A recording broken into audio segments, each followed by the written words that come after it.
आज के एपिसोड में एक कंटेंट क्रिएटर अनुपमा को बताती है कि उसका फैशन इवेंट बहुत सक्सेसफुल रहा है और वो उसकी जर्नी पर इंटरव्यू करना चाहते हैं। वो कहती है कि अनुपमा की स्टोरी बहुत लोगों को इंस्पायर करेगी। भारतीय अनुपमा को मोटिवेट करती है कि उसे इंटरव्यू देना चाहिए। थोड़ी सोच विचार के बाद अनुपमा मान जाती है। राइटर कहती है कि डेट और टाइम बाद में डिसाइड करेंगे और ये अनुपमा का पहला इंडिविजुअल आर्टिकल होगा। भारती अनुपमा के लिए खुश हो जाती है।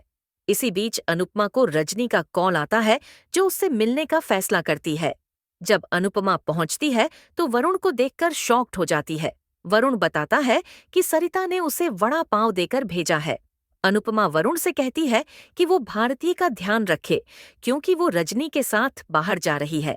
वरुण भारती की तरफ देखता है और हल्की सी स्माइल देता है।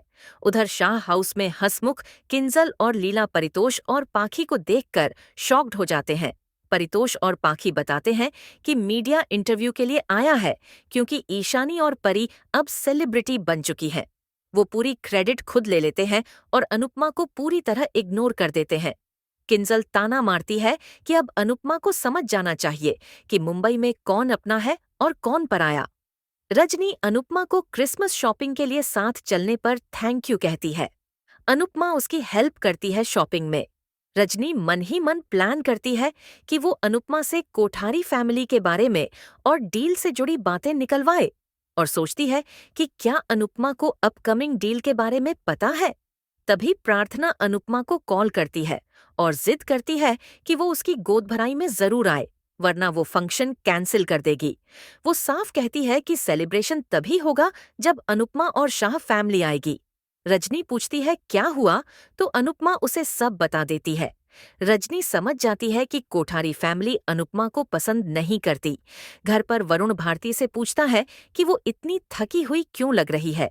भारती अपने व्रत की बात करती है और अचानक बेहोश हो जाती है।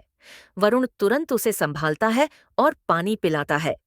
अनुपमा वरुण से भारती के बारे में पूछती है और वो पूरी बात समझा देता है।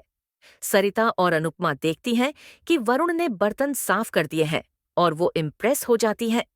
वरुण धीरे धीरे अनुपमा का दिल जीतने लगता है। सरिता कहती है कि अनुपमा की वजह से वरुण सही रास्ते पर लौट रहा है। अनुपमा बिना कोई क्रेडिट लिए रजनी की परवरिश की तारीफ करती है। प्रीत भारती और वरुण को छेड़ती है जिससे भारती इरिटेट हो जाती है। दूसरी तरफ वसुंधरा को पता चलता है कि पराग अकेले मुंबई गया है और वो परेशान हो जाती है। वो गौतम से पूछती है कि वो पराग के साथ क्यों नहीं गया। गौतम पूछता है कि क्या पराग और रजनी एक दूसरे को जानते हैं। वसुंधरा मना करती है लेकिन गौतम को शक हो जाता है कि दोनों का कोई पुराना कनेक्शन है। बाद में अनुपमा भगवान से प्रार्थना करती है। वरुण एक बार फिर भारतीय की हेल्प करता है और अनुपमा रजनी से मिलने का फैसला करती है। रजनी के घर पहुंचते ही अनुपमा देखती है कि रजनी और पराग किसी बात पर डिस्कस कर रहे हैं। पराग को पता चलता है कि अनुपमा रजनी की दोस्त है। अनुपमा और पराग आमने सामने आ जाते हैं। रजनी और पराग दोनों अनुपमा को देखकर शॉक्ड रह जाते हैं। अनुपमा को पराग के साथ अपना बीता हुआ कल याद आ जाता है।